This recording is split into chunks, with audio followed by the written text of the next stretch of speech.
So you're saying that if children pass, then they're kind of looked after in the spirit world. Yep.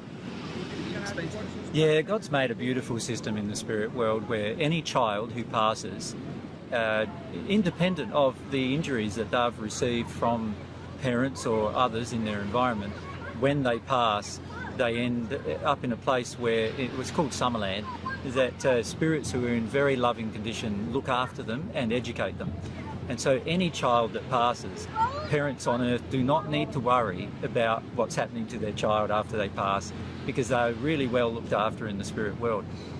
The only time that that can't happen is when the parent on earth grieves too much and they hold on to their child through their grief. When this happens, the child keeps returning back to the parent on earth, and so therefore cannot fully experience their life in the spirit world. So I would recommend to parents that they address their grief when their children die and allow themselves to fully grieve it and understand that they're very well cared for in the spirit world. Perhaps we can explain that a little more about the parents. So if a parent actually gets caught in the grief process, and so they don't allow the full sadness, because when we really fully grieve, we allow our sadness, we might cry a lot, but we reach a place of being able to let go.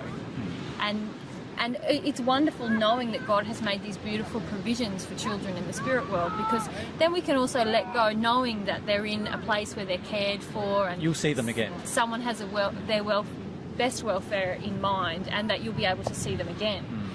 Where a lot of parents get stuck in their grief is when they feel they just can't let them go, they just can't get beyond the fact that this child is no longer here on earth.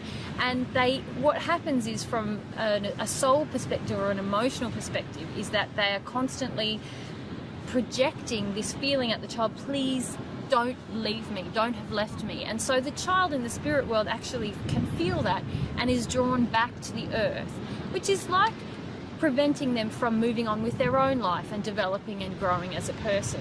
Plus, if you imagine they're living in the best possible place you could ever live on earth, and then wherever their parents are, whenever their parents hold on to their grief, they're drawn back to that location, and it doesn't feel good for them to have to come back to that location, but they feel like they have to because of the connection they have with their parents. And so if parents could allow themselves to work through the issue, the child is free to explore the spirit world, and often they will explore so much of the spirit world that by the time the parent arrives in the spirit world, the child would be able to educate them about all sorts of things in the spirit world that the parent wouldn't have the opportunity to learn very rapidly themselves.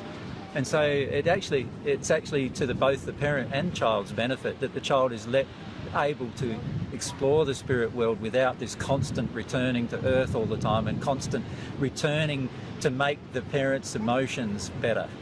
If the parents can own their emotions better, feel them, experience them, release them from themselves, then move on with their lives, always remembering that their child can be with them anytime. The child is probably, often when they think about the child would be with them at that moment anyway. And they still have a relationship when they go to sleep as well. So every night they go to sleep, they probably catch up with their child. And so there's all of that stuff that's still happening. And if the average parent realised that, then I'm sure they would not have as much grief about the death or the unnatural, let's call it, death of their own child. Yeah.